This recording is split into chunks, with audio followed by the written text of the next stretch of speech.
How to pin post on Facebook profile. That's what I will show you in this video.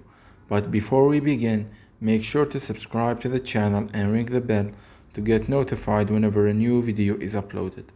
With that said, let's get started. Go ahead and open up Facebook. Then go to your profile page. And say, for example, I want to pin this post right here.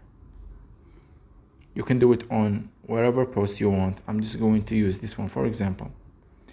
What you need to do is click on the three dots at the top right of the post, and this menu list will pop up right here. At the top, the first option, as you can see, it says pin post, so just click on it. And Facebook, as you can see, it tells you that your post has been pinned on top of your timeline. As you can see right here, this is the post that I just pinned, and you can do this with any post you want. It works exactly the same way. So that's it. That's how you can pin a post on your Facebook profile. If you have any questions, please leave them in the comment section down below. With that said, see you in the next video.